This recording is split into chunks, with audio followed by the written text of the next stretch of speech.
People walk through this gate, up these stairs, to the neighborhood club called the Blue Light.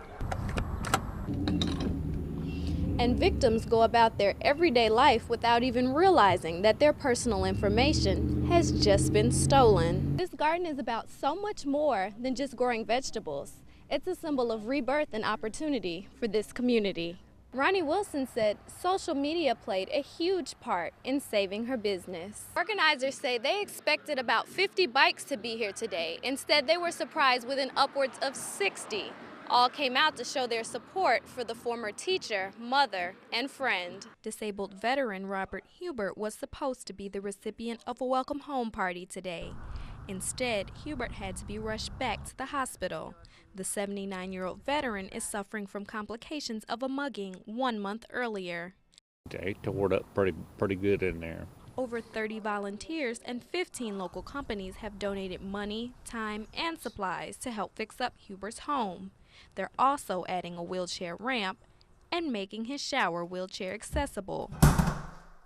Robert Hubert's home is now equipped with state-of-the-art security systems, so that way he knows who's at his front door, straight from his living room. Hubert can also enjoy his new TV from his reclining wheelchair, all provided by neighbors and volunteers.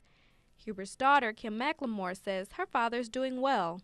Yes, it was scary, but he got to Thomas Hospital. They took good care of him. Doctors believe he'll be well enough to make it home later this week to attend his own welcome home party. Brianna Collins, Fox 10 News. A month-long investigation by the Pritchard Police ended Saturday night. The investigation began after Pritchard's chief of police, Jerry Spezial, received several community complaints about 708 Sweeney Lane through his anonymous tip line. The residence was known as the Blue Light Hit House. Taking juveniles, had gang members, had drug dealers, and they were operating every Thursday, Friday, Saturday night, and they would have between 75 and 150 people in there. The location disrupted the neighborhood weekly. It was also the subject of an investigation in 2 shootings earlier this year. Illegal drugs and alcohol were suspected of being sold and consumed. Marijuana, synthetic marijuana, illegal handguns, alcohol, and bath salts were all seized in the raid. Residents who saw the raid said it can only be described in one word. Chaos. It was chaos. That it was. 13 were arrested in the operation. 4 were juveniles, and 1 was identified as a missing person.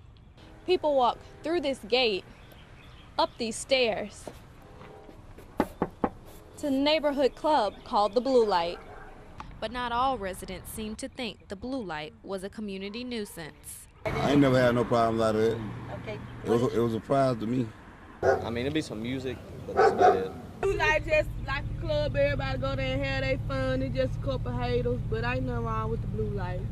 One neighbor felt that residents, especially juveniles, turn to the Blue Light because they have no alternatives. Kids ain't got nothing to do. So when they don't have nothing to do, they find them something to do. Brianna Collins, Fox 10 News.